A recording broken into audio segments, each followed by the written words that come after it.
অক্টোবরের শেষ দিনটা যেন দুঃসময় হয়ে উঠল চোপড়ার কৃষকদের জীবনে। শুক্রবার রাত থেকে শুরু হওয়া টানা মুষলধারে বৃষ্টিতে মুহূর্তেই ভেসে গেল তাদের সারা বছরের ফসলের স্বপ্ন।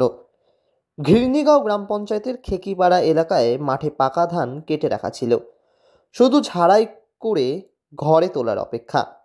কিন্তু একদিনের অবিরাম বৃষ্টিতে সেই সমস্ত ধান এখন জলের নিচে। বিস্তীর্ণ ধান খেতে হাঁটু জল জমে রয়েছে। কোথাও ধান গাছ মাটিতে নুয়ে পড়ে ডুবে আছে, কোথাও আবার আলপথ ভেসে গেছে। কৃষকরা হাতে কোদাল নিয়ে জমির আল কেটে অতিরিক্ত জল বের করার প্রাণান্ত চেষ্টা করছেন, কিন্তু প্রকৃতির সামনে সেই চেষ্টা খুবই ক্ষীণ। স্থানীয় কৃষক আব্দুল ভৌমিক বলেন, ধান কেটে জমিতে রেখেছিলাম, ভাবিনি এভাবে হঠাৎ বৃষ্টি এসে সব ডুবিয়ে দেবে। এখন যদি ধান পচে যায় বা অঙ্কুরিত হয় তাহলে সারা বছরের পরিশ্রম মাঠে মারা যাবে।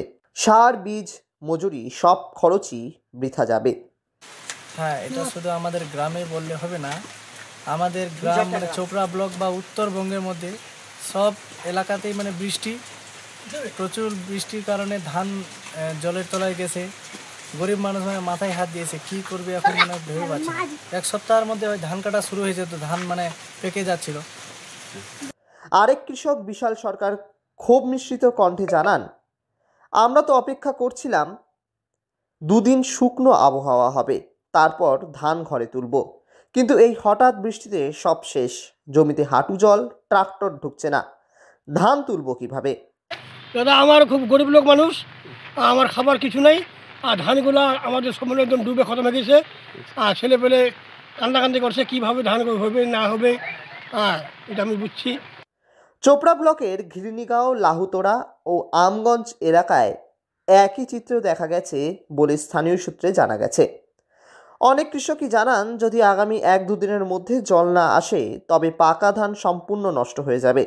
কারণ ধান বেশি সময় জলে থাকলে অঙ্কুরিত হয়ে যায়, ফলে তা আর বিক্রির উপযোগী থাকে না। কৃষকদের দাবি, প্রশাসন দ্রুত ক্ষতির পরিমাণ খতিয়ে দেখে সহায়তার ব্যবস্থা করুক। অনেকেরই এখন চিন্তা, এই ক্ষতির পরে কিভাবে সংসার চলবে, পরের মরশুমে চাষের খরচই বা কোথা থেকে আসবে। চোপড়ার মাঠে এখন কেবল জলে ভেসে থাকা ধান গাছ নয়, ভেসে রয়েছে চাষিদের স্বপ্নও। সারা বছরের পরিশ্রম, ঘাম আর আশা একদিনের বৃষ্টিতে ভেসে গেল জলের তোড়ে। প্রকৃতির এই খেয়ালে ক্ষতিগ্রস্ত কৃষকদের মুখে এখন শুধু হতাশার ছায়া। তাদের একটাই আর্জি, প্রশাসন দ্রুত ক্ষতির পরিমাণ মূল্যায়ন করে সহায়তার হাত বাড়িয়ে দিক, না হলে এই ভরাডুবি থেকে ঘুরে দাঁড়ানো আরও কঠিন হয়ে পড়বে। চোপড়ার ধানক্ষেতের মতোই ভিজে আছে কৃষকদের মন, আর আকাশের দিকে তাকিয়ে তারা শুধুই প্রার্থনা করছেন যেন আর না নামে এমন বৃষ্টি যা স্বপ্নকেও ডুবিয়ে দেয়। দার্জিলিং থেকে ঋত্বিক ভট্টাচার্যের রিপোর্ট, লোকাল 18 বাংলা।